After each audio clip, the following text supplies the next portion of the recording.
The Young and the Restless. Spoilers. Next 2 week, full July, 13 to the 24th of July, 2026. Oh my God, besties, welcome back to our channel. Today is a beautiful day to absolutely lose our minds over the sheer chaos happening in Genoa City. Grab your iced coffees and strap in, because we are diving headfirst into the madness, and I am literally vibrating with energy right now. Let's get straight into the tea. You guys, I am deceased. Stop what you are doing.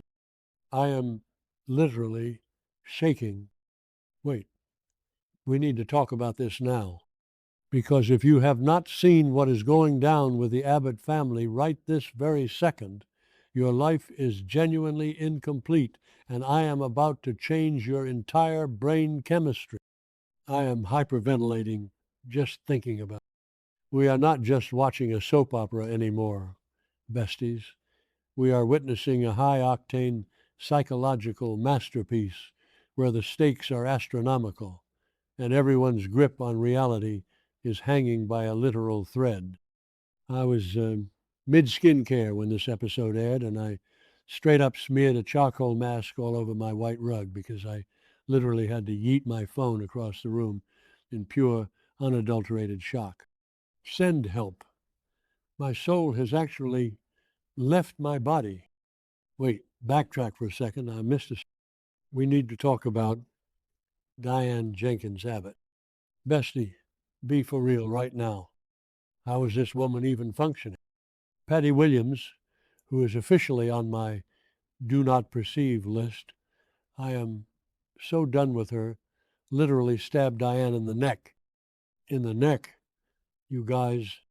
And Diane, she just straight up got back up like, what is she made of?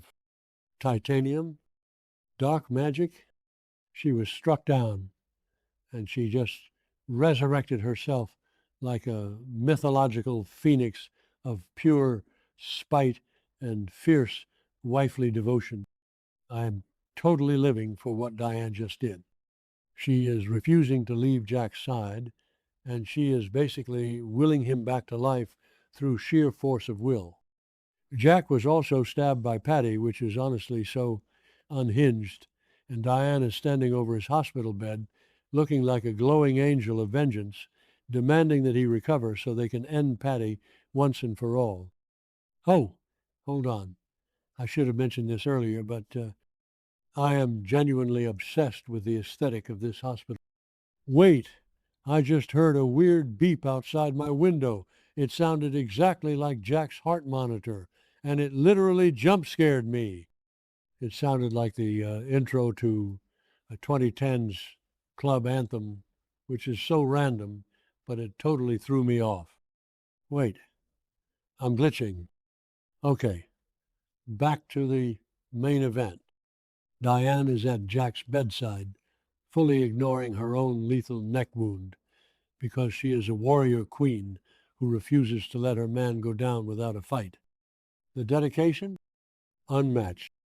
The survival skills? Terrifying. I am personally offended that anyone would ever cross this woman, because she is clearly immortal. And don't even get me started on the vibes radiating off of Patty Williams. This woman's villain arc is about to go nuclear. I'm calling it right now, manifesting a total dumpster fire by the next update. Patty is terrified, you guys. She knows that if Jack wakes up and recovers, he is going to testify against her. He will look the judge dead in the eye and send her packing straight back to prison, or worse, the psychiatric facility. And Patty, she has absolutely no intention of going back there. She is basically operating on pure feral survival instinct at this point. She doesn't care who she has to permanently eliminate to keep her freedom. She is willing to make any sacrifice, cross any line, and spill any amount of blood to ensure Jack never speaks again. Did I say that yet? Ugh. my brain is mush moving on. But seriously, Patty is genuinely terrifying. She is a cornered animal, and we all know that is when villains are at their most dangerous. And she is not working alone, which makes my stomach physically churn. Dr. Markham is right there with her, enabling this entire circus of horrors. What is this man's actual deal? He is supposed to be a medical professional, but he is acting like Patty's personal henchman. He is straight up assisting in attempted murder cover ups, and I am sick to my stomach. If Patty is the chaotic evil, Markham is the calculating evil, and together they are a nightmare blunt rotation that I want absolutely nothing to do with. They are plotting to finish Jack off, and I am literally screaming at my screen for someone to double lock the ICU doors. But wait, the chaos does not stop there. Because guess who is back in Genoa City? The icon, the legend, the woman who practically invented the power suit, Ashley Abbott. She heard the devastating news that her brother Jack had been stabbed, and she dropped everything in Paris to rush back home. But here is the most insane part, because Jack is unconscious and Diane is standing guard like a rabid but glamorous guard dog. Ashley basically has nothing to do. She is just pacing around GC with all this nervous energy, which leads to the most iconic, surreal hangout session in the history of daytime television. Ashley ends up spending her downtime reminiscing with none other than Tracy Abbott and Lauren Fenmore. You guys, I cannot even handle the historical weight of this trio sitting in a room together. Tracy and Lauren hanging out. Besties, if you do not know the ancient lore of the Tracy and Lauren rivalry, you need to sit down and take notes, because it is the most insane, world-ending tea ever. Back in the day, Lauren and Tracy had a bitter, vicious, deeply personal feud that makes modern mean girls look like absolute amateurs. Lauren was ruthlessly cruel to Tracy, and they fought over Danny Romolotti like their lives depended on it. There were pool incidents, there was public humiliation, there was straight up psychological warfare, and now they are just sitting around sipping tea, probably literally and figuratively, and looking back at those dark, messy days. Ashley is just sitting there, barely involved in their historical beef, acting as the ultimate neutral party while Tracy and Lauren dissect their past trauma. It's giving major growth and healing energy, but also it is so wildly surreal to see them laughing about the days when they actively wanted to destroy each other. I am genuinely obsessed with this dynamic.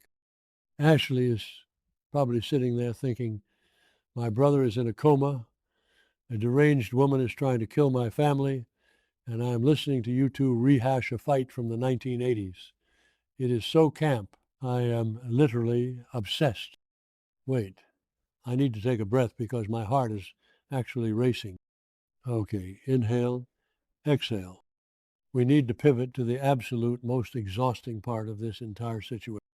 While the Abbott women, Diane, Ashley, and Tracy, are out here surviving neck wounds, flying across the world, and resolving decades-old blood feuds, what are the Abbott men doing?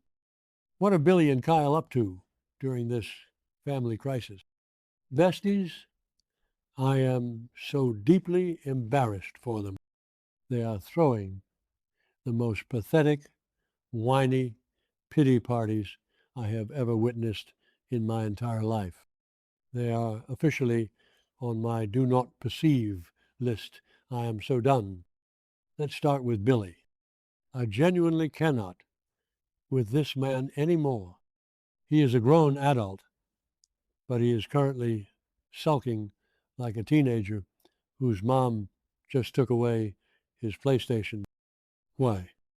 because Jill Abbott finally looked him in the eye and told him to take responsibility for his own life. Jill was basically like, yes, Billy, I have regrets about my parenting.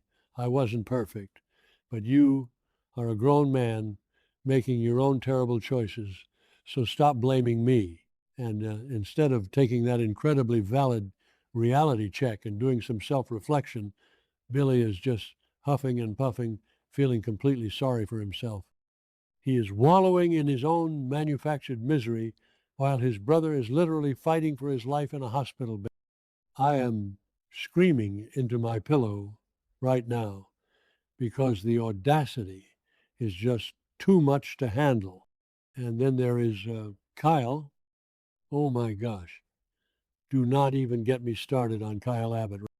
Kyle is currently throwing a massive temper tantrum because he feels like he has been relegated to the kids' table. He is genuinely furious that his parents and his aunts are making all the major decisions without consulting him. He is whining about how nobody respects him, nobody respects his authority, and nobody treats him like a real adult. Bestie, you are acting like a literal toddler.